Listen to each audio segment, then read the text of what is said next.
I got to sneak home for a 34. So I'm gonna make the best of it.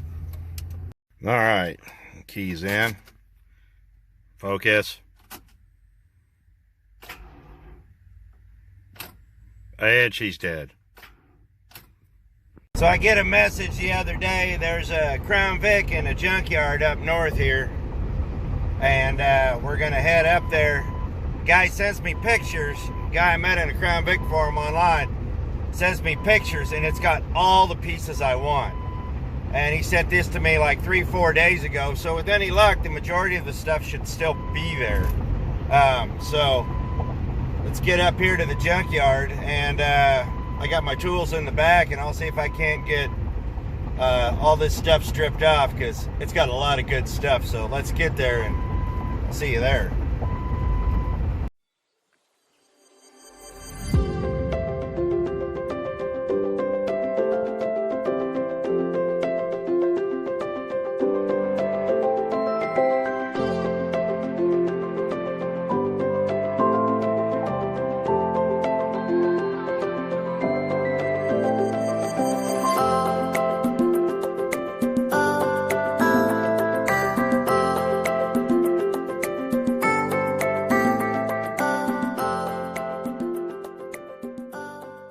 There it is. It's got a push bar. Still has a Wayland box in it. I haven't gotten in the trunk yet.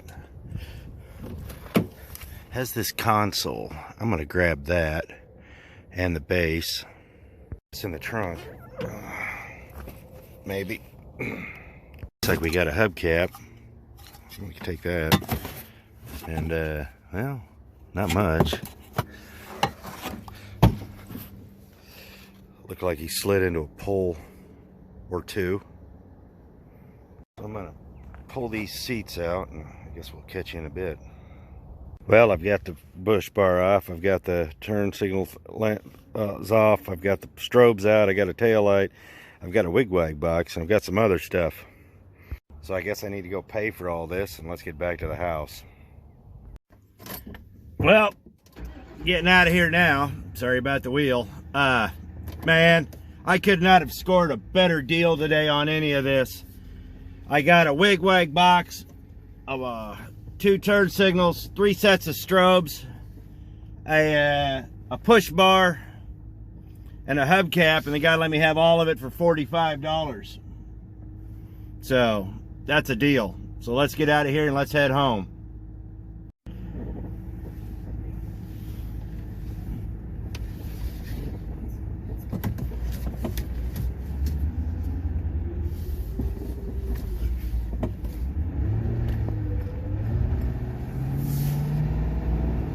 The one interesting thing about that car, and I couldn't get the pieces out, I could tell it had a cage in the back, which would have been cool, but that was long gone.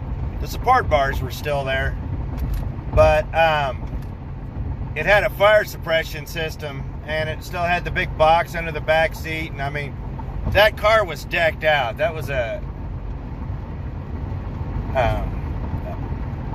car was interesting. You could tell it had been a like that pewter brown, pewter silver, grayish, whatever, that color. But then you could also see it had been white once, and the original color was a silver. It had been painted white, and then somebody had painted it black. So the car had like 2.5 paint jobs on it at this point. So it was interesting, but got everything I needed off it for now. So yeah, so let's get the rest of the stuff put together. So it's the next day. Got home. I'm just home for a restart. I'm leaving first thing in the morning. So let me show you the parts I got. I'll give you a better look at them. And this is from 2 trips to the junkyard, but I'll explain that. This right here, I was at LiQWYD a couple of weeks ago, and I found this and this. And this there. I need that for the other car. The white car is missing the light, so it was good to find that. And even got the plug in with it. And you can always use another spotlight and bracket, but the handle was gone. I imagine somebody probably took the handle off and pocketed it to fix one that was already on their car. But either that or these are pretty flimsy. Sometimes they just come apart. You never know. So let's get the stuff we got yesterday. First of all, the Big Daddy right here. It's bent right here, but I can straighten that. This isn't bent at all. It just looks bent because it's still got the rubber on it. But I got all the brackets, the back piece, all the mounting screws. Just a little bit of everything back in there. So got the whole bar, and it's going to look good on something. Don't mind this stuff. This is just stuff I took out of the semi-truck. The starter's still good, and this is just something I thought it'd be fun to play with and take apart. When the truck was hydro locking, it was indicating that I had some weak batteries and a bad starter. We weren't quite too sure what was going on, and the starter was really old, so I said, you know, I'll just go ahead and replace it and see what happens. And no, that wasn't it. A new starter won't fix a hydro lock situation, but it was still good, so I just threw it in the truck to see, you know, what I could do with it. It looks an awful lot like a Chevy starter. So I was going to take it apart and see if you could actually rebuild it with Chevy pieces. I mean, it's got big gears and all that, but it looks like a Chevy starter. It's an AC Delco, so you never know. It might have a standard rebuild kit, but that's a project for another day. Now, the one thing that I did get out of all four corners, even though the passenger side turn signal in the back was busted, the strobe was still good. And I'll plug this in and find out if it works. But I got strobes in all four corners.